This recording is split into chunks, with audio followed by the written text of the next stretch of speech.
ಪ್ರೀತಿಯ 9ನೇ ತರಗತಿ ವಿದ್ಯಾರ್ಥಿಗಳಿಗೆ ಈ ನಿಮ್ಮ ದೈಹಿಕ ಶಿಕ್ಷಕನ ಬೆಳಗಿನ ಶುಭೋದಯಗಳು. ಮಕ್ಕಳೇ, ನಾವು ನಿನ್ನೆ ಮೇಲಾಟಗಳಲ್ಲಿ ಒಂದಾಗಿರ್ತಕ್ಕಂತಹ ಎಸೆತದ ವಿಭಾಗದಲ್ಲಿ ಬರ್ತಕ್ಕಂತಹ ಜಾವ್ಲಿನ್ ಎಸೆತ ಅಂತಕ್ಕಂಥದ್ದನ್ನು ನಾವು ಹೇಳ್ತಾ ಇದ್ದೀವಿ. ಮೇಲಾಟಗಳಲ್ಲಿ ಎಸೆತದ ಫೀಲ್ಡ್ ವಿಭಾಗದಲ್ಲಿ ಬರ್ತಕ್ಕಂತಹ ಜಾವ್ಲಿನ್ ಎಸೆತದ ಬಗ್ಗೆ ನಾವು ಹೇಳ್ತಾ ಇದ್ವಿ, ಹೌದಲ್ಲ? ಆದಷ್ಟು ಒಂದು ಪ್ರೀವಿಯಸ್ ಕ್ಲಾಸ್ ಏನಾಯ್ತು ಅನ್ನೋದಕ್ಕೆ, ಹಿಂದಿನ ಒಂದು ಕ್ಲಾಸ್ ಏನಾಯ್ತು ನಿಮಗೆ ಗೊತ್ತಿದೆ. ಮೇಲಾಟಗಳಲ್ಲಿ 3 ವಿಧ. ಎಷ್ಟು ವಿಧ? 3 ವಿಧ. ಓಟಗಳು, ಜಿಗಿತಗಳು, ಎಸೆತಗಳು ಅಂತಕ್ಕಂತಹ 3 ವಿಧಗಳಲ್ಲಿ ಮೇಲಾಟಗಳನ್ನು ನಾವು ವಿಭಾಗಗಳಾಗಿ ಮಾಡಿದ್ದೀವಿ. ಈ ಒಂದು ಮೇಲಾಟಗಳು ಬರ್ತಕ್ಕಂತಹ ಓಟಗಳು, ಜಿಗಿತಗಳು, ಎಸೆತಗಳು, running events, throwing events and jumping events ಅಲ್ಲಿ ಮತ್ತೆ ಅವನ್ನ ಭಾಗಗಳಾಗಿ ನಾವು ನೋಡೋದಾದ್ರೆ ಓಟಗಳಲ್ಲಿ 3 ವಿಧ ಮತ್ತೆ ಬರ್ತವೆ. ಯಾವ್ಯಾವಪ್ಪ ಅಂದ್ರೆ ವೇಗದ ಓಟಗಳು, ರನ್ನಿಂಗ್ ಇವೆಂಟ್ಸ್ ಅಲ್ಲಿ ಬರ್ತಕ್ಕಂತಹ ಅತ್ಯಂತ ಸ್ಪೀಡ್ ಸ್ಪ್ರಿಂಟ್ ಇವೆಂಟ್ಸ್ ಅಂತ ಅಂದ್ಬಿಟ್ಟು ಬರ್ತವೆ. ಅಂತರಲ್ಲಿ ರನ್ನಿಂಗ್ ಇವೆಂಟ್ಸ್ ಬರ್ತಕ್ಕಂತಹ speed running events, middle distance running events ಅಂದ್ರೆ ಮಧ್ಯಮ ದೂರದ ಓಟಗಳು, ವೇಗದ ಓಟ, ಮಧ್ಯಮ ದೂರದ ಓಟ ಮತ್ತು ದೂರದ ಓಟಗಳು ಅಂತ ಅಂದ್ಬಿಟ್ಟು ನಾವು ಓಟಗಳಲ್ಲೇನೆ 3 ಭಾಗಗಳಾಗಿ ವಿಭಾಗಿಸಲಾಗುತ್ತದೆ. ಈ ಓಟಗಳಲ್ಲಿ 3 ಭಾಗಗಳಾಗಿ ವಿಭಾಗಿಸಿದಾಗ ಉದಾಹರಣೆ ಸಹಿತ ನೋಡುವುದಾದರೆ ವೇಗದ ಓಟಗಳನ್ನ ನಾವು ಸ್ಪ್ರಿಂಟ್ ಇವೆಂಟ್ಸ್ ಅಂತ ಕರಿತೀವಿ. ಸಪೋಸ್ ಎಕ್ಸಾಂಪಲ್ 100 ಮೀಟರ್ ಓಟ, 100 ಮೀಟರ್ ಓಟ, 200 ಮೀಟರ್ ಓಟ, 200 ಮೀಟರ್ ಓಟ, ಸೊ 400 ಮೀಟರ್ ಓಟ ಅಂದ್ರೆ 400 ಮೀಟರ್ ಓಟ. ಸೊ 4 ಇಂಟು 100 ಮೀಟರ್ ಓಟ, 4 into 100 metre relay, 4 into 400 metre relay, hurdles ಅಡೆತಡೆ ಓಟಗಳು ಅಂತಕ್ಕಂತಹ ಅತ್ಯಂತ ವೇಗದ ಓಟಗಳನ್ನ ನಾವು ಕಾಣಬಹುದು. ಹಾಗಾದ್ರೆ ಮಧ್ಯಮ ದೂರದ ಓಟಗಳು ಯಾವ್ಯಾವು? ಮಧ್ಯಮ ದೂರದ ಓಟಗಳು ಅಂತ ನೋಡೋದಾದ್ರೆ ಸೊ ಇದರಲ್ಲಿ 3 ಬರ್ತಾವ ಮಕ್ಕಳೇ. ಒಂದು 800 ಮೀಟರ್ ಓಟ, ನಿನ್ನೆ ಕ್ಲಾಸ್ ಅಲ್ಲಿ ಹೇಳಿದ್ದೆ 800 ಮೀಟರ್ ಓಟ, 1500 ಮೀಟರ್ ಓಟ, 3000 ಮೀಟರ್ ಓಟ. ಇವನ್ನ 3 ಭಾಗಗಳಾಗಿ ನಾವು ಮಧ್ಯಮ ದೂರದ ಓಟಗಳನ್ನು ನಾವು ಕಾಣ್ತೀವಿ. ಸೊ 600 ಮೀಟರ್ ಅದು ಪ್ರೈಮರಿ ಶಾಲೆಯಲ್ಲಿ ಇರ್ತಕ್ಕಂಥದ್ದು ಇವೆಂಟ್, 14 ವರ್ಷದ ಒಳಗೆ ಇರ್ತಕ್ಕಂಥ ಮಕ್ಕಳಿಗೆ. ಸೊ 14 ವರ್ಷದ ಮೇಲ್ಪಟ್ಟಕ್ಕಂಥವರಿಗೆ 800 ಮೀಟರ್ ಓಟ, ಇದು ಲಾಂಗ್ ಡಿಸ್ಟೆನ್ಸ್, ಇದು ಟ್ರ್ಯಾಕ್ ಅಲ್ಲೇ ಬರ್ತಕ್ಕಂಥ ಇವೆಂಟ್ ಆಗಿರ್ತದೆ. ನೆಕ್ಸ್ಟ್ ಲಾಂಗ್ ಡಿಸ್ಟೆನ್ಸ್ ಇವೆಂಟ್ ಅಂತ ಅಂದ್ಬಿಟ್ಟು ಓಟಗಳಲ್ಲಿ ಕೊನೆಯದಾಗಿ ನಾವು ಕಾಣಬಹುದಾದ್ರೆ ಅತ್ಯಂತ ದೂರದ ಓಟಗಳು ಎಷ್ಟು? 5000 ಮೀಟರ್ ಓಟ, 10,000 ಮೀಟರ್ ಓಟ, ಮ್ಯಾರಥಾನ್, ಹಾಫ್ ಮ್ಯಾರಥಾನ್ ಅಂತ ಹೇಳ್ತೀವಿ. ಮ್ಯಾರಥಾನ್ ಅಂತಕ್ಕಂಥದ್ದು ಗುಡ್ಡಗಾಡು ಕ್ರಾಸ್ ಕಂಟ್ರಿ, ಸುಮಾರು ಎಷ್ಟು? 42.195 ಕಿಲೋಮೀಟರ್ ದೂರ, ಅಷ್ಟು 42 ಪಾಯಿಂಟ್ ಸಮಥಿಂಗ್ ಕಿಲೋಮೀಟರ್ ದೂರ ಇರ್ತಕ್ಕಂಥದ್ದನ್ನು ನಾವು ಮ್ಯಾರಥಾನ್ ಅಂತ ಹೇಳ್ತೀವಿ. ಹಾಗೆಯೇ ಹಾಫ್ ಮ್ಯಾರಥಾನ್, ಅರ್ಧ ಮ್ಯಾರಥಾನ್ ಅಂತ ಅಂದ್ಬಿಟ್ಟು 21.098 ಕಿಲೋಮೀಟರ್ ಇರ್ತಕ್ಕಂತಹ ದೂರವನ್ನು ನಾವು ಹಾಫ್ ಮ್ಯಾರಥಾನ್ ಅಂತ ಅಂದ್ಬಿಟ್ಟು ಹೇಳಿ ಕ್ರಾಸ್ ಕಂಟ್ರಿ ಅಥವಾ ಗುಡ್ಡಗಳ ಓಟ ಅಂತ ಲಾಂಗ್ ಡಿಸ್ಟೆನ್ಸ್ ಇವೆಂಟ್ ಗಳನ್ನು ನಾವು ಓಟದ ವಿಭಾಗಗಳಲ್ಲಿ ಕಾಣ್ತೀವಿ. ಸೊ ಅರ್ಥ ಆಯ್ತಲ್ಲ ಮಕ್ಕಳೇ? ಓಟಗಳನ್ನ ನಾವು 3 ವಿಧಗಳನ್ನು ಮಾಡ್ತೀವಿ. ವೇಗ, ಮಧ್ಯಮ, ದೂರ ಓಟಗಳು ಅಂತ ಅಂದ್ಬಿಟ್ಟು ಅವನ್ನ ಸುಮಾರು ಉದಾಹರಣೆ ಕೊಡ್ತೀವಿ. ನೆಕ್ಸ್ಟ್ ಈಗ ಜಂಪಿಂಗ್ ಇವೆಂಟ್ಸ್ ಬಂದ್ರೆ ಅಂದ್ರೆ ನೆಗೆತದ ವಿಭಾಗ, ಜಿಗಿತದ ವಿಭಾಗಕ್ಕೆ ಬಂದ್ರೆ ಸೊ ಅಲ್ಲಿ 2 ಪರ್ಟಿಕ್ಯುಲರ್ ನಾವು ಹಾರಿಜೆಂಟಲ್, ವರ್ಟಿಕಲ್ ಅಂತ ಅಂದ್ಬಿಟ್ಟು 2 ಜಂಪ್ಗಳಿದಾವೆ. ಹಾರಿಜೆಂಟಲ್ ಜಂಪ್ ಮತ್ತು ವರ್ಟಿಕಲ್ ಜಂಪ್ ಅಂತ. ಸೊ ವರ್ಟಿಕಲ್ ಜಂಪ್ ಅಲ್ಲಿ ಎತ್ತರ ಜಿಗಿತ ಮತ್ತು ಕೋಲು ನೆಗೆತ ಬರುತ್ತೆ. ಪೋಲೋ ವಾಲ್ಟ್ ಅಂತ ಏನ್ ಹೇಳ್ತೀವಲ್ಲ, ಐ ಜಂಪ್ ಮತ್ತು ಪೋಲೋ ವಾಲ್ಟ್ ಬರುತ್ತೆ. Horizontal jump long jump and triple jump ಅಂತ ಅಂದ್ಬಿಟ್ಟು ಎರಡು ವಿಧ. ಲಾಂಗ್ ಜಂಪ್ ಮತ್ತು ತ್ರಿಬಲ್ ಜಂಪ್, ಉದ್ದ ಜಿಗಿತ ಮತ್ತು ತ್ರಿವಿಧ ಜಿಗಿತಗಳು ಅಂತ ಅಂದ್ಬಿಟ್ಟು ಬರ್ತವೆ. ಒಟ್ಟು ಜಿಗಿತಗಳಲ್ಲಿ 4 ವಿಭಾಗಗಳನ್ನು ನೀವು ನೋಡಬಹುದು. High jump, long jump, triple jump and pole vault, ಕೋಲು ನೆಗೆತ ಅಂತ ಒಟ್ಟು 4 ವಿಭಾಗಗಳನ್ನು ನೀವು ಅಲ್ಲಿ ಕಾಣ್ತೀರ. ಇಲ್ಲಿ ಜಿಗಿತದ ವಿಭಾಗ, ಜಂಪಿಂಗ್ ಮಾಡಿಸೋದು. ಹಾಗೆಯೇ ಥ್ರೋಯಿಂಗ್ ಇವೆಂಟ್ ನಲ್ಲಿ, ಥ್ರೋಯಿಂಗ್ ಎಸೆತದ ವಿಭಾಗದಲ್ಲೂ ಸಮೇತ 4 ಇವೆಂಟ್ಗಳನ್ನು, ಯಾವ್ಯಾವು? ಗುಂಡು ಎಸೆತ ಅಂದ್ರೆ ಶಾರ್ಟ್ ಪುಟ್ ಅಂತ ಏನ್ ಹೇಳ್ತೀವಲ್ಲ, ಗುಂಡು ಎಸೆತ. ಹಾಗೆ ಚಕ್ರ ಎಸೆತ, ಡಿಸ್ಕಸ್ ಥ್ರೋ ಅಂತ ಹೇಳ್ತೀವಲ್ಲ, ಚಕ್ರ ಎಸೆತ. ನೆಕ್ಸ್ಟ್ ಜಾವ್ಲಿನ್ ಎಸೆತ. ಜಾವ್ಲಿನ್ ಅಂತಂದ್ರೆ ಇದೆ ಬರ್ಚಿ ಎಸೆತ, ಬರ್ಚಿ ಎಸೆತ. ಇದೇ ವಿಷಯ ನಿಮಗೆ ತಿಳಿಯಲ್ಪಡ್ತಕ್ಕಂಥ ಒಂದು ಇವತ್ತು ಅಧ್ಯಯನ. ನಿನ್ನೆನೂ ಸಮೇತ ಆಗಿದೆ, ಅರ್ಥ ಆಗಿದೆ. ಇವತ್ತು ಮುಂದುವರಿದ ಭಾಗ. ನೆಕ್ಸ್ಟ್ ಸರಪಳಿ ಎಸೆತ ಅಂತ ಅಂದ್ಬಿಟ್ಟು, ಹ್ಯಾಮರ್ ಥ್ರೋ ಅಂತ ಅಂದ್ಬಿಟ್ಟು ಒಟ್ಟು 4 ವಿಭಾಗಗಳನ್ನು ನಾವು ಕಾಣ್ತೀವಿ ಮಕ್ಕಳು. ಇದರಲ್ಲಿ ಎಸೆತದ ವಿಭಾಗದಲ್ಲಿ ಅದರಲ್ಲಿ ಒಂದಾಗಿರ್ತಕ್ಕಂಥದ್ದು ಜಾವ್ಲಿನ್ ವಿಭಾಗ. ಹೀಗೆ ನಿನ್ನೆ ಈ ರೀತಿ ಒಂದು ಕ್ಲಾಸ್ ಅನ್ನ ಮಾಡ್ತಾ ಇದ್ದೆ. ಈ ಜಾವ್ಲಿನ್ ಅಂತಕ್ಕಂಥದ್ದು ಮಾನವ ಪುರಾತನ ಕಾಲದಲ್ಲಿ ತನ್ನ ಪ್ರಾಣಿಗಳಿಗ ಒಂದು ಬೇಟೆಗಾಗಿ ಉಪಯೋಗಿಸಿರ್ತಕ್ಕಂಥ ಈಟಿ, ಯಾರಿಗೆ ತನ್ನ ಹೊಟ್ಟೆಗಾಗಿ ಆಹಾರಕ್ಕಾಗಿ ಉಪಯೋಗಿಸತಕ್ಕಂಥ ಮಾದಿ ಮಾನವ ಇವತ್ತು ಒಂದು ಸ್ಪರ್ಧೆಯಾಗಿ ಹೊರಹೊಮ್ಮಿದೆ. ಈಟಿ ಅಂತಕ್ಕಂಥದ್ದು ಆದಿಮಾನವ ತನ್ನ ಹೊಟ್ಟೆಗಾಗಿ ಆಹಾರಕ್ಕಾಗಿ ಹುಡುಕಾಡ್ತಕ್ಕಂಥ ಒಂದು ಆದಿಮಾನವ ತನ್ನ ಬೇಟೆಗಾಗಿ ಆಡ್ತಿರ್ತಕ್ಕಂಥ ಅಂದ್ರೆ ಉಪಯೋಗಿಸ್ತಕ್ಕಂಥ ಒಂದು ಇವತ್ತು ಜಾವ್ಲಿನ್ ಆಗಿ ಪದಕಗಳ ಬೇಟೆಗಾಗಿ ಎಲ್ಲಿ ಒಲಿಂಪಿಕ್ಸ್ ನಲ್ಲಿ, ಏಷ್ಯನ್ ಗೇಮ್ಸ್ ಅಲ್ಲಿ, ರಾಜ್ಯ ಮಟ್ಟದಲ್ಲಿ ಪದಕಗಳ ಬೇಟೆಗಾಗಿ ಇವತ್ತು ಜಾವ್ಲಿನ್ ಅನ್ನು ಉಪಯೋಗಿಸುತ್ತಿದ್ದಾರೆ ಅಂತಕ್ಕಂಥ ಒಂದು ಮಾಹಿತಿಯನ್ನ, ಇತಿಹಾಸವನ್ನ ನಿನ್ನೆ ತಿಳ್ಕೊಂಡಿದ್ವಿ, ಹೌದಲ್ಲ ಮಕ್ಕಳೇ? ಸೊ ಈ ಒಂದು ಜಾವ್ಲಿನ್ ಅಂತಕ್ಕಂಥದ್ದು ಉಪಕರಣ ಅಂತಕ್ಕಂಥದ್ದು 3 ಭಾಗಗಳನ್ನು ಹೊಂದಿದೆ. ಎಷ್ಟು? 3 ಭಾಗಗಳನ್ನು ಹೊಂದಿದೆ. ಯಾವ್ಯಾವಪ್ಪ ಅಂತಂದ್ರೆ ತಲೆ,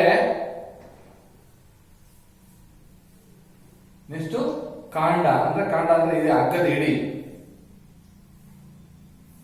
ತಲೆ, ಕಾಂಡ ಮತ್ತು ಹಗ್ಗದ ಹಿಡಿ ಅಂತಕ್ಕಂಥದ್ದನ್ನ ನಾವು 3 ಭಾಗಗಳಾಗಿ ವಿಂಗಡಿಸ್ತಾರ. ಅರ್ಥ ಆಯ್ತಲ್ಲ ಮಕ್ಕಳೇ? ನೆಕ್ಸ್ಟ್ ಈ ಒಂದು ಜಾವ್ಲಿನ್ ಅನ್ನ ಎಸೆತಕ್ಕಂಥ ಒಂದು ವಿಧಾನವನ್ನ ನಾವು ಉಪಕರಣ ನೋಡಿದಾಯ್ತು. ಈ ಒಂದು ಉಪಕರಣ ಅಂತಕ್ಕಂಥದ್ದು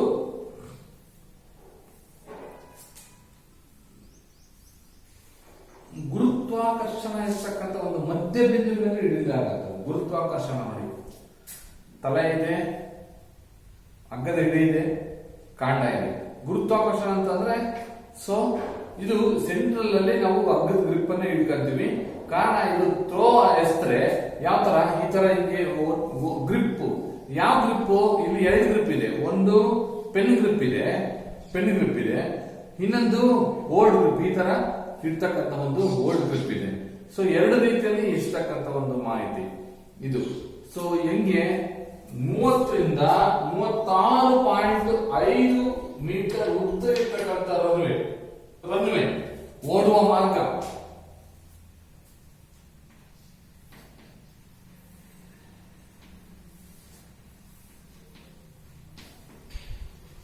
ಸೊ ಓಡುವ ಮಾರ್ಗ ಇದು ಎಷ್ಟು? 30 ರಿಂದ 36.05 ಮೀಟರ್ ಉದ್ದ ಇರತಕ್ಕಂಥ ಓಡುವ ಮಾರ್ಗ. ಎಷ್ಟು ಅಗಲ ಇದೆ? 4 ಮೀಟರ್ ಅಗಲ ಇದೆ. ಅಷ್ಟು ದೂರದಿಂದ ಓಡಿ ಬಂದು ಈ ಒಂದು ಸೆಕ್ಟರ್ ಒಳಗೆ ಎಸೆತಕ್ಕಂಥದ್ದು. ಅದು ಹೇಗೆ? 7 ಸೆಂಟಿಮೀಟರ್ ದಪ್ಪ ಇರ್ತಕ್ಕಂತಹ ಒಂದು ಲೈನ್ ಇದು. ಇವೆಲ್ಲ 5 ಸೆಂಟಿಮೀಟರ್ ಇದ್ರೆ ಇದು 5 ಸೆಂಟಿಮೀಟರ್ ಇದೆ. ಇದು ಅಥ್ಲೆಟಿಕ್ಸ್ ವಿಭಾಗದಲ್ಲಿ ಅತ್ಯಂತ ದಪ್ಪವಾದ ಗೆರೆ, ಅಗಲವಾದ ಗೆರೆ, 7 ಸೆಂಟಿಮೀಟರ್ ಗೆರೆ ಇರ್ತದೆ. ಈ ಒಂದು ಲೈನ್ ಇಂದ ಈ ಕಡೆ 75 ಸೆಂಟಿಮೀಟರ್ ಎಕ್ಸ್ಟೆಂಡಿಂಗ್ ಲೈನ್ ಅಂತಕ್ಕಂಥದ್ದು ಇರ್ತದೆ ಅಂದ್ರೆ. ಸೊ ಹೀಗೆ ಒಂದು ಜಾವ್ಲಿನ್ ಅಂತಕ್ಕಂಥದ್ದು, ಜಾವ್ಲಿನ್ ಸ್ಟ್ರಕ್ಚರ್ ಅಂಕಣವನ್ನ ನೋಡೋದಾದ್ರೆ ಈ ರೀತಿ ಇರ್ತದೆ. ಎಷ್ಟು? 30 ರಿಂದ 36 ಮೀಟರ್ ಉದ್ದ ಇರ್ತಕ್ಕಂಥ ಓಡುವ ಮಾರ್ಗ. ಈ ಮಾರ್ಗದ ಅಗಲ 4 ಮೀಟರ್ ಇರ್ತದೆ. ಆ 4 ಮೀಟರ್ ಸೆಂಟರ್ ಪಾಯಿಂಟ್ ನಿಂದ ನಾವು ಸೆಕ್ಟರ್ ಅನ್ನು ನಾವು ಎಕ್ಸ್ಟೆಂಡ್ ಮಾಡ್ತೀವಿ. ಎಷ್ಟು? ಸುಮಾರು 40 ಮೀಟರ್ ವರೆಗೆ ಎಕ್ಸ್ಟೆಂಡ್ ಮಾಡಿರ್ತೀವಿ. ಸೊ ಅದರಲ್ಲಿ ಈ ಒಂದು ಸೆಕ್ಟರ್ ನ ಕರ್ವ್ ದಪ್ಪವಾದ ಗೆರೆ ಎಷ್ಟಿರ್ತದೆ? 7. ಅದರ ವೃತ್ತದ ಪರಿಧಿ ಅಂತ ಹೇಳ್ತೀವಿ. 7 ಸೆಂಟಿಮೀಟರ್ ಅಗಲ ಇರ್ತಕ್ಕಂಥ ಒಂದು ಬಿಳಿ ಬಣ್ಣವನ್ನ ಹಚ್ಚಿರ್ತೀವಿ. ನೆಕ್ಸ್ಟ್ ಈ ಕಡೆ ವೃತ್ತದ ಪರಿಧಿ ಎರಡೂ ತುದಿಯಲ್ಲಿ ಓಡುವ ಮಾರ್ಗ ಸಮಾನಾಂತರ ಗೆರೆಗೆ ಲಂಬವಾಗಿ 75 ಸೆಂಟಿಮೀಟರ್ 90 ಡಿಗ್ರಿ ಕರೆಕ್ಟ್ ಈ ಕಡೆ 90 ಡಿಗ್ರಿ ಈ ಕಡೆ 90 ಡಿಗ್ರಿ ಬರುವ ಹಾಗೆ 75 ಸೆಂಟಿಮೀಟರ್ ಉದ್ದ 7 ಸೆಂಟಿಮೀಟರ್ ಆಗಿರುತ್ತ ಬಿಳಿ ಬಂದ ಸ್ಕ್ರಾಚ್ ಗೆರೆ ಅಂತ ಅಂದ್ಬಿಟ್ಟು ಇದಕ್ಕೆ ಯಾವ ಗೆರೆ? ಸ್ಕ್ರಾಚ್ ಗೆರೆ.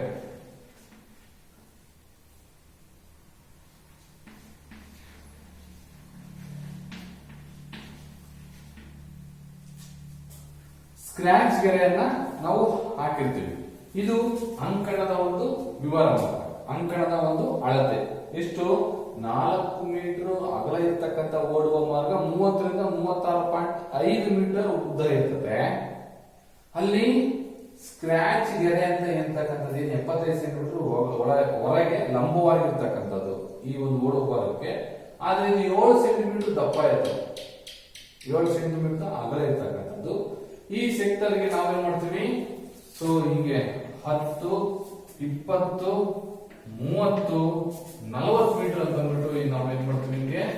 ಸೊ ಮೀಟರ್ ವೈಸ್ ಅಲ್ಲಿ ನಾವು ಮಾರ್ಕ್ ಅನ್ನ ಮಾಡಿರ್ತೀವಿ. ಸೊ ಹೀಗೆ ಈ ಒಂದು ಲೈನ್ ಅಂತಕ್ಕಂಥದ್ದು ಸೆಂಟರ್ ಪಾಯಿಂಟ್ ಇಂದ ಕರೆಕ್ಟ್ ಆಗಿ ನಾವು ಅಳತೆನ ಮಾಡಿರ್ತೀವಿ. ಓಕೆ, ಇದು ಗೊತ್ತಾಯ್ತಲ್ಲ. ನೆಕ್ಸ್ಟ್ ಸ್ಪರ್ಧೆಯ ಮೂಲ ನಿಯಮಗಳು ನಿಮಗೆ ಗೊತ್ತಿದೆ. ಪುರುಷರ ಒಂದು ಜಾವ್ಲಿನ್ ಸ್ಪರ್ಧೆ ಒಲಿಂಪಿಕ್ಸ್ ನಲ್ಲಿ ಯಾವ ಸೇರ್ಪಡೆ ಆಯ್ತು ಅಪ್ಪ ಅಂತಂದ್ರೆ 1908ರಲ್ಲಿ. ಪುರುಷರಿಗಾಗಿ ಒಲಿಂಪಿಕ್ಸ್ ನಲ್ಲಿ ಜಾವ್ಲಿನ್ ಅಂತಕ್ಕಂಥದ್ದು ಒಂದು ಕ್ರೀಡೆ ಯಾವ ಸೇರ್ಪಡೆ ಆಯ್ತು ಅಂತಂದ್ರೆ 1908ರಲ್ಲಿ. ಅದೇ ರೀತಿ ಜಾವ್ಲಿನ್ ಸ್ಪರ್ಧೆ ಒಲಿಂಪಿಕ್ಸ್ ಗೆ ಮಹಿಳೆಯರಿಗೆ ಯಾವ ಸೇರ್ಪಡೆ ಆಯ್ತಪ್ಪ ಅಂತಂದ್ರೆ 1932ರಲ್ಲಿ. ಅರ್ಥಾಯ್ತಲ್ಲ? ನೆಕ್ಸ್ಟ್ ಈ ಒಂದು ಸ್ಪರ್ಧೆಯ ನಿಯಮಗಳು, ರೂಲ್ಸ್ ಹೇಳೋದಾದ್ರೆ ಸ್ಪರ್ಧೆಯ ಜಾವ್ಲಿನ್ ಸ್ಪರ್ಧೆಯ ಯಾವ ರೀತಿ ಎಸಿಬೇಕು, ಯಾವ ರೀತಿ ಥ್ರೋ ಮಾಡಬೇಕು, ಯಾವ ರೀತಿ ನಿಂತ್ಕೋಬೇಕು, ಅಂದ್ರೆ ಯಾವ ರೀತಿ ಫಲತ್ರೋ ಆಕ್ಷನ್ ಆಗಬೇಕು, ಯಾವ ರೀತಿ ಮೂವ್ ಆಗಬೇಕು, ಬಿದ್ದಂತ ಸಂದರ್ಭ ಜಾವ್ಲಿನ್ ಪಾಯಿಂಟ್ ಆದ್ಮೇಲೆ ಯಾವ ರೀತಿ ಮೂವ್ ಆಗಬೇಕು ಅಂತಕ್ಕಂಥದ್ದನ್ನ ಹೇಳೋದಾದ್ರೆ, ನಂಬರ್ 1 ಜಾವ್ಲಿನ್ ಎಸೆತವನ್ನು ಓಡುವ ಮಾರ್ಗದಿಂದ ಎಸೆಯಬೇಕು. ಏನ್ ಜಾವ್ಲಿನ್ ಇದೆಯಲ್ಲ ಇದು, ಈ ಜಾವ್ಲಿನ್ ಅಂತಕ್ಕಂಥದ್ದನ್ನ ಓಡಿ ಬರ್ತಕ್ಕಂತಹ ಮಾರ್ಗ ಇರ್ತಕ್ಕಂತಹ 30 ಮೀಟರ್ ಇಂದ 36 ಮೀಟರ್ ಉದ್ದ ಇರ್ತಕ್ಕಂತಹ ಈ ಒಂದು ಓಡುವ ಮಾರ್ಗದಲ್ಲೇ ಬಂದು ಪ್ಲೇಯರ್ ಕ್ರೀಡಾಪಟು ಜಾವ್ಲಿನ್ ಕ್ರೀಡಾಪಟು ಥ್ರೋ ಅನ್ನ ಮಾಡಬೇಕು. Number 1 point. ನೆಕ್ಸ್ಟ್ ಎರಡನೇದು ಏನಂತಾರೆ, ಜಾವ್ಲಿನ್ ಅನ್ನು ಕಡ್ಡಾಯವಾಗಿ ಅದರ ಅಗ್ಗದ ಹಿಡಿಯಲ್ಲಿ ಅಂಗೈಯಲ್ಲಿ ಮೇಲ್ಮುಖವಾಗಿ ಬರುವಂತೆ ಹಿಡಿಯಬೇಕು. ನೋಡಿ, ಅಂಗೈ ನೋಡಿ ಮೇಲ್ಮುಖವಾಗಿ ಬರಬೇಕು ಜಾವ್ಲಿನ್. ಆದ್ರೆ ಈ ರೀತಿ ಹಿಡಿಯೋ ಹಾಗಿಲ್ಲ, ಈ ರೀತಿ ಹಿಂಗಿಸೋ ಹಾಗಿಲ್ಲ, ಮೇಲ್ಮುಖವಾಗಿಯೇ ಬರಬೇಕು. ಈ ರೀತಿ ಗ್ರಿಪ್ ಆಗಿನೇ ಹಿಡ್ಕೊಂಡು ಸೊ ಓಡಿ ಬಂದು ಇದರಿಂದ ಕರೆಕ್ಟ್ ಆಗಿ ಮೂವ್ ಆಗಿ ಕರೆಕ್ಟ್ ಆಗಿ ಥ್ರೋ ಮಾಡಬೇಕು. ಎಷ್ಟು ಸಾಧ್ಯವಾಗುತ್ತೋ ಅಷ್ಟು ಮೇಲಿಂದ ಆಚ್ ಮಾಡಿ ಎಸಿಬೇಕು. ನೆಕ್ಸ್ಟ್ ಎರಡನೇ ಪಾಯಿಂಟ್ ಏನ್ ಹೇಳ್ತಾರೆ, 3ನೇ ಪಾಯಿಂಟ್, ಜಾವ್ಲಿನ್ ಅನ್ನ ಭುಜದ ಮೇಲೆ ಹಿಡಿದು ಎಸೆಯಬೇಕು. ಮೊಣಕೈ ಮುಂದೆ ಚಾಚಿರಬೇಕು, ಭುಜದ ಮೇಲೆ ಎಸಿಬೇಕು. ಒಂದು ಯಾವುದೇ ಕಾರಣಕ್ಕೆ ಈ ರೀತಿ ಕೆಳಗೆ ಎಸೆಯಂಗಿಲ್ಲ, ಮತ್ತೆ ಅಲ್ಲ ಮೇಲಿಂದ ಅಂದ್ರೆ ಭುಜದ ಮೇಲೆ ಎಸೆಯಬೇಕು. ಮೊಣಕೈಗಳು ಏನಾಗಿರ್ಬೇಕು, ಹಿಂದ್ಗಡೆ ಫುಲ್ ಹಿಂದೆ ಸ್ಟ್ರೆಚ್ ಆಗಿರ್ಬೇಕು, ಚಾಚಿರ್ಬೇಕು, ಸ್ಟ್ರೆಚ್ ಆಗಿ ಫುಲ್ ಚಾಚಿರ್ಬೇಕು. 4ನೇ ಪಾಯಿಂಟ್, ಜಾವ್ಲಿನ್ ಎಸೆದಾಗ ಅದರ ಲೋಹದ ತುದಿಯು ಮೊದಲು ನೆಲವನ್ನು ತಾಗಬೇಕು, ನಂತರ ಉಳಿದ ಭಾಗ ನೆಲಕ್ಕೆ ತಾಗಬಹುದು. ಈಗ ಎಸೆತಕ್ಕಂಥ ಏನ್ ಲೋಹದ ಪಾಯಿಂಟ್ ಇದೆಯಲ್ಲ, ಈ ಮೆಟಲ್ ಪಾಯಿಂಟ್, ಇದು ಕರೆಕ್ಟ್ ಆಗಿ ಪಾಯಿಂಟ್ ಆಗಬೇಕು. ಪಾಯಿಂಟ್ ಅಲ್ಲೇ ಸಿಗಾಕಬಹುದು ಅಥವಾ ನೆಲಕ್ಕೆ ಬೀಳಬಹುದು. ಅವಾಗ ಗುಡ್ ಥ್ರೋ ಈಸ್ ಗುಡ್, ಸರಿಯಾದ ಒಂದು ಥ್ರೋ ಅಂತ ಅಂದ್ಬಿಟ್ಟು ನಾವು ಕನ್ಸಿಡರ್ ಮಾಡ್ತೀವಿ.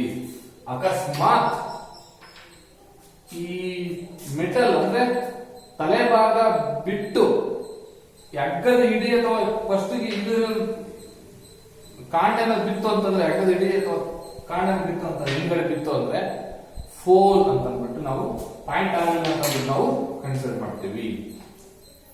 ಜಾವಲಿನ ನೆಲಕ್ಕೆ ತಾಗುವವರೆಗೆ ಎಸೆತಗಾರ ತನ್ನ ಬೆನ್ನನ್ನು ಎಸೆತದ ದಿಕ್ಕಿಗೆ ತೋರಿಸುವಂತಿಲ್ಲ.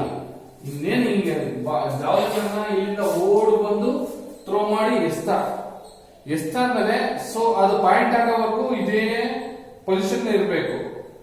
ಅದು ನೆಲಕ್ಕೆ ತಾಗೋವರೆಗೂ ಅದು ಪಾಯಿಂಟ್ ಆದ್ಮೇಲೆ ಸೊ ಫಲತ್ರಾದರ್ಶನ ಆಗಿ ಹಿಂದಕ್ಕೆ ಹೋಗ್ಬೇಕು ಹೊರತು ತಕ್ಷಣನೇ ಎಷ್ಟು ಅಥವಾ ಈ ಕಡೆನೋ ಅಥವಾ ಈ ಕಡೆನೋ ಬೆನ್ನು ಮಾಡುವ ಹಾಗಿಲ್ಲ. ಇದು ಬಹಳ ಇಂಪಾರ್ಟೆಂಟ್. ನಾವ್ ಹೆಂಗೆ ಟ್ರಿಬಲ್ ಜಂಪ್ ಅಲ್ಲಿ, ಹೈ ಜಂಪ್ ಅಲ್ಲಿ, ಲಾಂಗ್ ಜಂಪ್ ಅಲ್ಲಿ ಜಂಪ್ ಮಾಡಿ ಮುಂದೆ ಹೋಗ್ತೀವೋ ಹಾಗೆ ಇದು ಸಮೇತ ಪಾಯಿಂಟ್ ಆಗೋವರೆಗೂ ಹಾಗೆ ಇರಬೇಕು. ಆಮೇಲೆ ವಾಪಸ್ ಹೋಗ್ಬೇಕು. ಟ್ರಿಬಲ್ ಜಂಪ್ ಅಲ್ಲಿ, ಹೈ ಜಂಪ್ ಅಲ್ಲಿ ಏನ್ ಮಾಡ್ತೀವಿ ನಾವು ಜಂಪ್ ಮಾಡಿ ಆ ಕಡೆ ಹಿಂಗ್ ಹೋಗ್ತೀವಿ, ಕ್ರಾಸ್ ಬರಿಂದ ನುಡಿಸ್ಕೊಂಬತ್ತೀವ ಇಲ್ಲ, ಹಾಗೆ ಇದು ಸಮೇತ.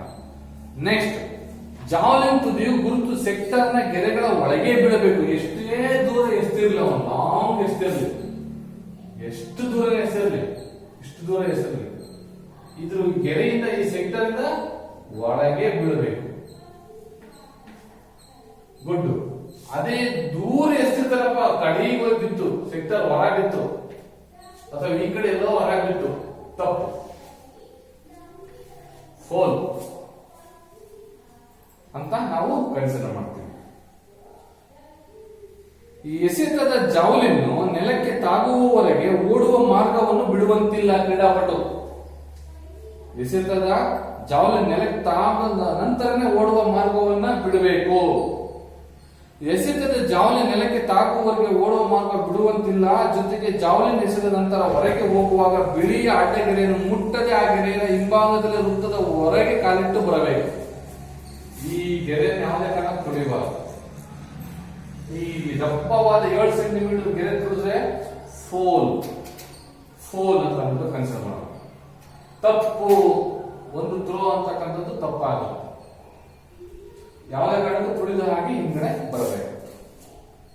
ಜಾವಲಿನ್ ಎಸೆತದ ಸ್ಪರ್ಧೆಯಲ್ಲಿ ಮೊದಲ ಸುತ್ತಿನಲ್ಲಿ 3 ಪ್ರಯತ್ನಗಳನ್ನು ಕೊಡಬೇಕು. ಪ್ರತಿಯೊಬ್ಬ ಕ್ರೀಡಾಪಟು ಜಾವಲಿನ್ ಅನ್ನ ಎಸೆತಕ್ಕಂಥ ಒಬ್ಬ ಕ್ರೀಡಾಪಟುಗಳಿಗೆ ಎಷ್ಟು ಚೆನ್ನಾಗಿ ಇರಲಿ, ಕಂಪಲ್ಸರಿ ಕಡ್ಡಾಯವಾಗಿ 3 ಉತ್ತಮವಾದ ಥ್ರೋಗಳನ್ನು ನಾವು ಕೊಡಬೇಕು.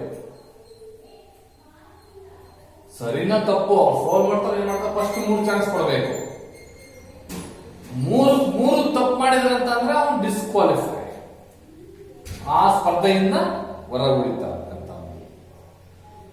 ಇಲ್ಲಿ ಈ 3 ಪ್ರಯತ್ನಗಳನ್ನು ಕೊಟ್ಟ ನಂತರ ಆ ಒಂದು ಉತ್ತಮ ಪ್ರದರ್ಶನ ತೋರಿದಂತಹ ಅದರಲ್ಲಿ 8 ವಿದ್ಯಾರ್ಥಿಗಳನ್ನ ಅಥವಾ ಕ್ರೀಡಾಪಟುಗಳನ್ನು ನಾವು ಅಂದ್ರೆ ಹೊರ ತೆಗಿಬೇಕು. 8 ಕ್ರೀಡಾಪಟುಗಳನ್ನ ತೆಗಿಬೇಕು. ಆ 8 ಕ್ರೀಡಾಪಟುಗಳನ್ನ ಹೊರತಂದ ನಂತರ ಅವರನ್ನ ಉತ್ತಮವಾದ ಆಯ್ಕೆ ಮಾಡಿಕೊಳ್ಳಕ್ಕೆ ಸಹಕಾರಿಯಾಗುತ್ತೆ. ಸಪೋಸ್ 16 ಜನ ಅಥವಾ 10, 16, 20 ಎಷ್ಟು ಜನ ಕ್ರೀಡಾಪಟುಗಳು ಇರ್ತಾರೆ, ಇದರಲ್ಲಿ 8 ಜನಕ್ಕೆ ಅವಕಾಶ ಮಾಡಿಕೊಡ್ಬೇಕು. ಮತ್ತೆ ಪುನಃ 3 ಚಾನ್ಸ್ ಕೊಡ್ಲಿಕ್ಕೆ. ಆಲ್ರೆಡಿ ಫಸ್ಟ್ ಟೈಮ್ ಎಲ್ಲರೂ 3 ಚಾನ್ಸ್ ಕೊಟ್ಟಿರ್ತೀವಿ. ಅದರಲ್ಲಿ ಬೆಸ್ಟ್ 8 ತಗೋಬೇಕು. ಆ ಬೆಸ್ಟ್ 8 ಅಲ್ಲಿ ಬೆಸ್ಟ್ ಕ್ರೀಡಾಪಟುವನ್ನ 3 ಚಾನ್ಸ್ ಕೊಟ್ಟು ಆಯ್ಕೆ ಮಾಡಬೇಕು. ಬೆಸ್ಟ್ 3 ಇದು ಆಟದ ನಿಯಮ. ನೆಕ್ಸ್ಟ್, ಇಲ್ಲಿ ಎಚ್ಚರಿಕೆ ಇದೆ. ಏನು? ಜಾವಲಿನ್ ಕಲಿಯುವಾಗ ಮತ್ತು ಕಲಿಸುವಾಗ ಇಲ್ಲಿ ಗ್ರೌಂಡ್ ಅಲ್ಲಿ, ಈಗಂತೂ ಕರೋನಾ ಇರೋದ್ರಿಂದ ಮಕ್ಕಳು ಶಾಲೆಗೆ ಬರ್ತಾ ಇಲ್ಲ. ಮಕ್ಕಳೇ ಈಗ ನಾಳೆ 1ನೇ ತಾರೀಕಿನ ಸ್ಟಾರ್ಟ್ ಆಗುತ್ತೆ ಶಾಲೆ ಸ್ಟಾರ್ಟ್ ಆದ್ರೂ ಸಮೇತ ಏನಾದ್ರೂ ಪ್ರಾಕ್ಟಿಕಲ್ ನಿಮಗೆ ಪ್ರಾಕ್ಟೀಸ್ ಮಾಡ್ತಕ್ಕಂತ ಸಂದರ್ಭದಲ್ಲಿ ಆ ಒಂದು ಮಾರ್ಕ್ ಏನು ಸೆಕ್ಟರ್ ಇದೆಯಲ್ಲ, ಈ ಸೆಕ್ಟರ್ ನ ಹಿಂದೆ ಅಥವಾ ದೂರ ಹೋಗಿ ನಿಂತ್ಕೊಂಡಿರಬೇಕು ಪ್ರತಿಯೊಬ್ಬ ಕ್ರೀಡಾಪಟುಗಳು. ಜಾವಲಿನ್ ಎಸೆತಗಾರ ಕೈ ಜಾರಿ ಅಕಸ್ಮಾತ್ತಾಗಿ ಸೆಕ್ಟರ್ ಹೊರಗಿರ್ತಕ್ಕಂಥ ವಿದ್ಯಾರ್ಥಿ ತಲುವ ಅಪಾಯವಿರುತ್ತದೆ ನೋಡಿ. ಅಂತಹ ಸಂದರ್ಭದಲ್ಲಿ ಸೆಕ್ಟರ್ ಯಾವುದೇ ಕಾರಣಕ್ಕೂ ಜಾವಲಿನ್ ನಾವು ಬೀಳುವ ಹಾಗೆ ಹೊರ ಬರುವಂತಿಲ್ಲ. ವಿದ್ಯಾರ್ಥಿಗಳು ಆದಷ್ಟು ಸೆಕ್ಟರ್ ಹೊರಗೆ ಇರ್ತಕ್ಕಂಥ ಮಾಹಿತಿಯನ್ನ ಇದೆ. ಸೊ ಹೀಗೆ ಜಾವಲಿನ್ ಅನ್ನ ಪ್ರಾಕ್ಟೀಸ್ ಮಾಡಬೇಕಾದ್ರೆ ಪ್ರತಿಯೊಬ್ಬ ಕ್ರೀಡಾಪಟುವು ಸಮೇತ ಹೊರಗೆ ಇರ್ತಕ್ಕಂಥದ್ದು ಬಹಳ ಮುಖ್ಯ.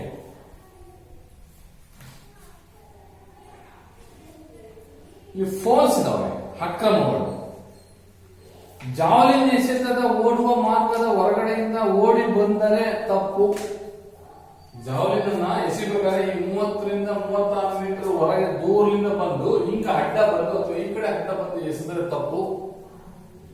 ಜಾವಲಿನ್ ಎಸೆತದ ಒಂದು ಮಾರ್ಗದಲ್ಲೇ ಓಡಿ ಬಂದು ಎಸೆಯಬೇಕು. ಕ್ರಮಬದ್ಧವಲ್ಲದ ಶೈಲಿಯಲ್ಲಿ ಎಸೆದರೆ ತಪ್ಪು. ಜಾವಲಿನ್ ಅನ್ನ ಕರೆಕ್ಟ್ ಸೊ ಓಡ್ ಬಂದು ಅದನ್ನ ಗ್ರಿಪ್ ಇಂದ ಸೊ ಎಸಿಬೇಕೆ ಹೊರತು ಅದು ಕ್ರಮಬದ್ಧವಾಗಿರ್ಬೇಕೆ ಹೊರತು ಸ್ಕಿಲ್ಫುಲ್ ಪ್ರಕಾರ ಅದು ಸರಿ. ಕ್ರಮಬದ್ಧವಲ್ಲದ ಶೈಲಿಯಲ್ಲಿ ಎಸೆದಾಗ ತಪ್ಪು. ಜಾವಲಿನ್ ತುದಿಯು ಸೆಕ್ಟರ್ನ ಗೆರೆಯ ಮೇಲೆ ಅಥವಾ ಒಳಗೆ ಗುರುತು ಮಾಡಿದ್ದರೆ ತಪ್ಪು.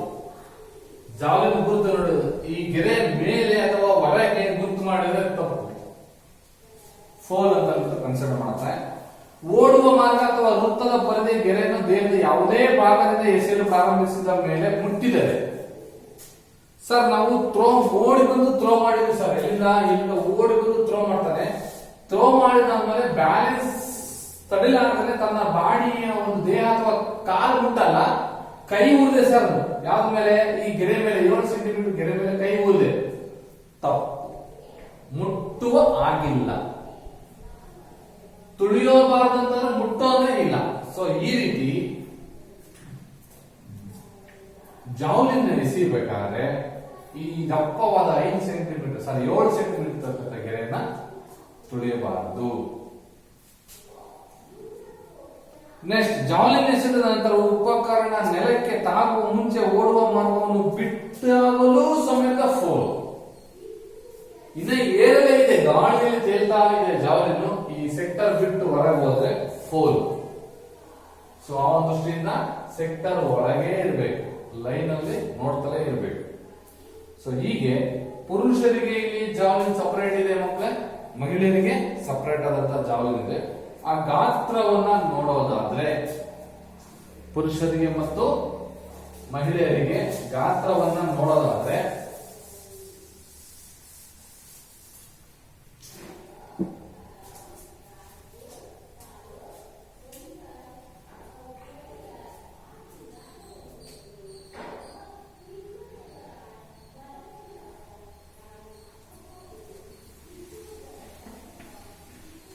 ಮಹಿಳೆ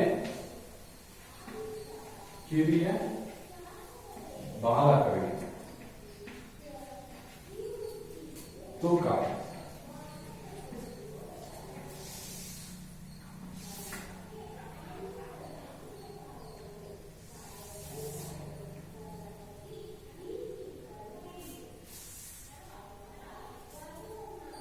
600 ಗ್ರಾಮ್ ಇದೆ, 600 ಗ್ರಾಮ್. ಆದ್ರೆ ಬಾಲಕರಿಗೆ ಇವರು ಸಬ್ ಜೂನಿಯರ್ ಬಾಲಕರು, ಸೀನಿಯರ್ ಬಾಲಕರಿಗೆ ಎಷ್ಟಪ್ಪ ಅಂತಂದ್ರೆ 700 ಗ್ರಾಮ್. ಪುರುಷರಿಗೆ 800 ಗ್ರಾಮ್. 800 ಗ್ರಾಮ್. ಅದೇ ನೋಡಿ, ತೂಕ ಮಹಿಳೆಯರಿಗೆ ಎಷ್ಟಿರಬೇಕು ಅಥವಾ ಕಿರಿಯ ಸಬ್ ಜೂನಿಯರ್ ಪ್ರೈಮರಿ ಶಾಲೆ ಮಕ್ಕಳಿಗೆ 600 ಗ್ರಾಮ್ ಇರಬೇಕು. ಅದೇ ನಮ್ಮ ಹೈಸ್ಕೂಲ್ ಮಕ್ಕಳಿಗೆ 700 ಗ್ರಾಮ್ ಇರಬೇಕು. ನೆಕ್ಸ್ಟ್ ಇವ್ರಿಗೆ ಪುರುಷರಿಗಾದ್ರೆ 800 ಗ್ರಾಮ್ ಇರಬೇಕು ತೂಕ. ಆದ್ರೆ ಉದ್ದ ಎಷ್ಟಿರ್ಬೇಕು ಗೊತ್ತಾ?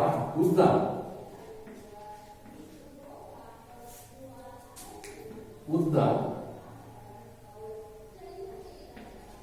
ಕನಿಷ್ಠ ಗರಿಷ್ಠ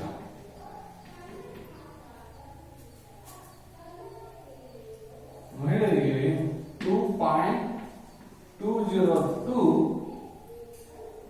2.30 ಮೀಟರ್. ಮಹಿಳೆಯರಿಗೆ 2.20 ರಿಂದ 2.30 ಮೀಟರ್ ಇರಬೇಕು. ಆದ್ರೆ ಇವರಿಗೆ 2.30 ಮೀಟರ್ ಟು 2.40 ಮೀಟರ್.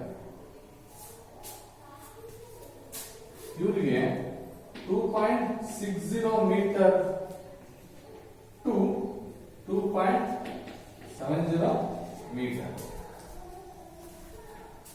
ಇದು ಬಹಳ ಇಂಪಾರ್ಟೆಂಟ್. ತೂಕ ಮೂರೇ ಕೆಟಗರಿಗಳು, 600 ಗ್ರಾಮ್, 700 ಗ್ರಾಮ್, 800 ಗ್ರಾಮ್. 600 ಗ್ರಾಮ್ ಮಹಿಳೆಯರಿಗೆ ಅಂದ್ರೆ ಕಿರಿಯ ಬಾಲಕರಿಗೆ, ಹಾಗೆ ಬಾಲಕರಿಗೆ 700 ಗ್ರಾಮ್, ಪುರುಷರಿಗೆ 800 ಗ್ರಾಮ್. ಆದ್ರೆ ಉದ್ದ ಕನಿಷ್ಠ ಗರಿಷ್ಠ ನೋಡೋದಾದ್ರೆ 2.20 ಇಂದ 2.30 ಮಕ್ಕಳಿಗೆ, ಚಿಕ್ಕ ಮಕ್ಕಳಿಗೆ ಮತ್ತು ಮಹಿಳೆಯರಿಗೆ. ಅದೇ ನಮ್ಮ ಹೈಸ್ಕೂಲ್ ಬಾಯ್ಸ್ಗೆ ಅಂದ್ರೆ 2.30 ಟು 2.40. ಹಾಗೆ ಪುರುಷ ಮೇಲ್ ಅಂದ್ರೆ ಸೀನಿಯರ್ ಪುರುಷರಿಗಾದ್ರೆ 2.62 ಮೀಟರ್ ಇಂದ 2.70 ಮೀಟರ್ ವರೆಗೂ ಉದ್ದ ಇರತಕ್ಕಂಥದ್ದು ಈ ಜಾವಲಿನ್ ಒಂದು ಉಪಕರಣದ ಒಂದು ಅಳತೆ. ಇದು 2.70 ಮೀಟರ್ ಇದೆ. 2.70 ಮೀಟರ್ ಇದೆ. ಯಾಕಪ್ಪ ಅಂತಂದ್ರೆ ಇದು ಪುರುಷರ ಒಂದು ಜಾವಲಿನ್ ತೂಕ.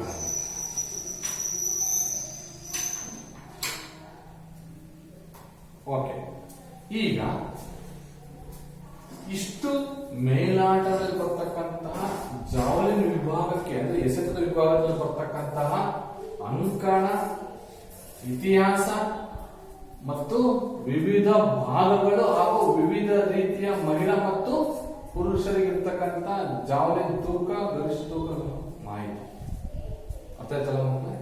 ಸೊ ಇದು ಒಂದು ಮಾಹಿತಿ. ನೆಕ್ಸ್ಟ್, ರಾಜ್ಯ ಕ್ರೀಡಾಪಟುಗಳನ್ನ ನಾವು ಅಧ್ಯಯನ ಮಾಡೋದಾದ್ರೆ, ರಾಜ್ಯ ಕ್ರೀಡಾಪಟುಗಳು ರಾಜ್ಯ, ರಾಷ್ಟ್ರ ಹಾಗೂ ಅಂತಾರಾಷ್ಟ್ರೀಯ ಕ್ರೀಡಾಪಟುಗಳ ಬಗ್ಗೆ ಅಧ್ಯಯನ ಮಾಡೋದಾದ್ರೆ ನೆಕ್ಸ್ಟ್ ಪೀರಿಯಡ್ ಅಲ್ಲಿ ನಾವು ಅಧ್ಯಯನ ಮಾಡೋಣ. ಕಾರಣ ಇಷ್ಟೇ, ಅಲ್ಲಿ ಏನಾಗಿದೆ ಅಂತಂದ್ರೆ ಈಗ ಪೋಷಕರ ಸಭೆ ಇರೋದ್ರಿಂದ ಸ್ವಲ್ಪ ಇವತ್ತಿನ ಕ್ಲಾಸ್ ಅನ್ನ ಬೇಗ ಮುಕ್ತಾಯ ಮಾಡ್ತಿದ್ದೀನಿ. ಧನ್ಯವಾದಗಳು. Thank you. ಏನಾದರೂ ಇದರಲ್ಲಿ ಡೌಟ್ ಇದ್ರೆ ನೀವು ವಾಟ್ಸಪ್ ಮುಖಾಂತರ ನಿಮ್ಮ ಒಂದು ಪ್ರಶ್ನೆಗಳಿಗೆ, ಏನಾದರೂ ಡೌಟ್ಗಳಿಗೆ ನಾವು ಪರಿಹಾರವನ್ನು ಹೇಳ್ತೀವಿ ವಾಟ್ಸಪ್ ಮುಖಾಂತರ. ಧನ್ಯವಾದಗಳು. Thank you.